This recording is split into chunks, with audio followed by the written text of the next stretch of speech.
Saudi আরবে আদালতে দুই ভাই ঝগড়া করছে। এক ভাই বলছে মাকে আমি রাখবো, আরেক ভাই বলছে না মাকে আমি রাখবো। দোনো ভাই ঝগড়া করছে মাকে ঘরে রাখার জন্য। এরপর এক ভাই মাকে নিয়ে চলে যাচ্ছে, আরেক ভাই মাটিতে গড়া দিতে দিতে অবস্থা খারাপ। সৌদি আরবে আদালত হয় মা বাবাকে ঘরে রাখার জন্য, আর আমাদের দেশে আদালত হয় মা বাবাকে ঘর থেকে বের করার জন্য। ঠিক কিনা?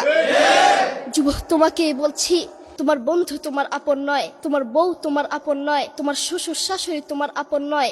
এই পৃথিবীর বুকে আপন হলো তোমার মা এবং তোমার বাবা। ছেলে বিদেশ থেকে এসেছে, এসে শ্বশুর বাড়িতে গিয়েছে, তারা তাকে উল্টা পাল্টা বুঝিয়েছে।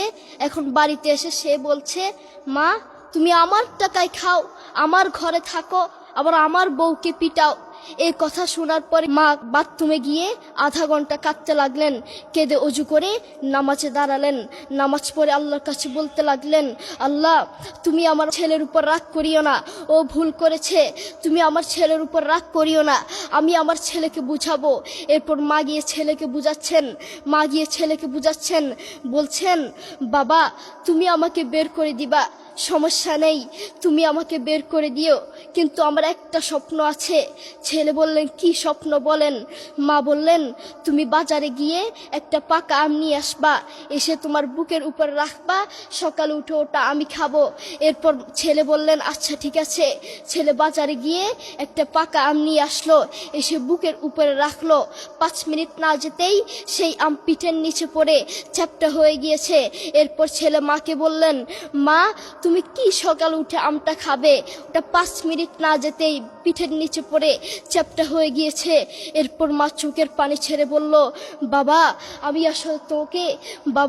আমি আসলে তোকে খাওয়ার জন্য বলি নাই, আমি আম খাওয়ার জন্য বলি নাই, আমি তোমাকে বুঝার জন্য বলেছি। তুমি আজ একটা রাত এই আমটা রাখতে পারো নাই, আমটা বুকের উপর রাখতে পারো নাই, আর আমি সেই তোমার দুঃখিনী মা যে 1 বছর 2 বছর নয় 3 বছর নয় পাক্কা 5টা বছর এভাবে তোমাকে রেখেছি। আমিও যদি তোমার মতো এভাবে ঘুমাতাম তুমিও তো আমার পিঠের নিচে পড়ে চ্যাপ্টা হয়ে যেতা। এরপর ছেলে চোখের পানি ছেড়ে বলল মা আসলে আমি বুঝতে পারি নাই তুমি কি জিনিস আসলে আমি বুঝতে পারি নাই। করোনা আসার পরে প্রমাণ করে দিয়েছে কে আপন।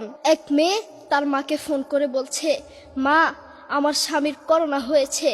মা বললেন সাবধান, তার কাছে যাবি না, আমি সকালে সিএনজি পাঠিয়ে দিব, তুই টপ করে সিএনজিতে উঠে যাবি। এটার নাম দুনিয়া। করোনা হওয়ার পরে বন্ধুর কাছে যায় নাই, করোনা হওয়ার পরে শ্বশুর শাশুড়ির কাছে যায় নাই, করোনা হওয়ার পরে স্বামী স্ত্রীর কাছে যায় নাই, কিন্তু করোনা হওয়ার পরে এখনো ইতিহাস আছে মা তার ছেলেকে গিয়ে চুমু খেয়েছে। করোনা হওয়ার পরে এখনো ইতিহাস আছে বাবা তার ছেলেকে কাঁধে নিয়ে হাসপাতালে গিয়েছে। ঠিক কিনা? যুবক, তুমি তোমার মাকে তুমি ঘর থেকে বের করছো, তুমি তোমার মাকে বৃদ্ধাশ্রমে পাঠাচ্ছ, তুমি তোমার মাকে হত্যা করছো, তুমি তোমার মাকে জবাই করছো। তোমার মতো নাফরমান এই বাংলার জমিনে আরেকটাও হতে পারে না। ঠিক কিনা? যুবক, তোমাকে বলছি, তুমি জানো তোমার মা কি জিনিস? তুমি ছোট ছিলে তো বুঝতা না। যেই মা তোমার জন্য সারাটা জীবন কষ্ট করেছেন, মাথার গাম পায়ে ফেলেছেন, সেই মাকে তুমি ঘর থেকে বের করে দিয়েছো, সেই মাকে তুমি বৃদ্ধাশ্রমে পাঠাচ্ছ।